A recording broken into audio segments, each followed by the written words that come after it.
Hello guys! Welcome back to my YouTube channel and this is Ayan Oliveros. At ang topic po natin ngayon is about another live application. So this video is requested po. Bigyan ko daw siya ng review. So about Baat application. So isa rin po siyang live streaming application tulad ng Niki Live, Popo Live, Video Live at iba pang mga live application. So dito guys, may mga nagtatanong sa akin kung ano daw ba yung mga task dito kay Popo. So this application ay parang ilang months na siya nung ni-release. So kung may mga nakikita po kayo nagpo-post na kapag nag-install daw kayo nito ay magla-live kayo ng 2 hours a day at makakatanggap kayo ng 9K beans and then magta-task kayo sa audio, kumbaga sa Popo is PL, ganun. Magkakaroon ka daw ng 1K beans. So, in 1 day, meron ka daw na 10K beans na marireceive. And then, in 7 days ay may 70K beans ka na marireceive.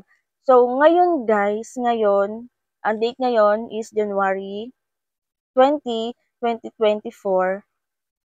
Nag-try po ako nito, bali kahapon pa.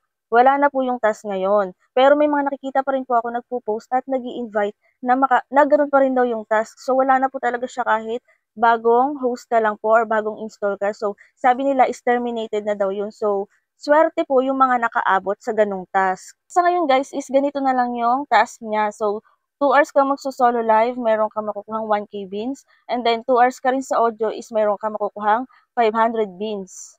Nasa sa inyo pa rin guys kung magta-try kayo dito sa Baat application na 'to. So, nasa inyo pa rin yan, desisyon niyo po yan kung gusto niyo pa rin i-try itong application na 'to. Kung gusto niyo rin pong mag-task, malay niyo magkaroon kayo ng gifter at kung may gifter po kayo is go, tuloy-tuloy niyo lang po 'to. So, maganda rin kasi may mga ganitong extra income. Pero syempre, i-check din natin kung sulit ba yung oras na ilalaan natin dito sa mga ganitong live application. Meron pa rin ako mga nakikita nagpo-post about sa application na 'to na yun nga makakakuha ka daw ng 9,000 beans, and then 1K beans, so total of 10,000 beans daw a day.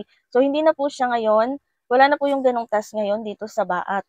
Pero sabi ko nga, desisyon niyo po yun kung itutuloy niyo pa rin or itatry niyo pa rin. So, yun lang and happy earnings guys. Thank you for watching.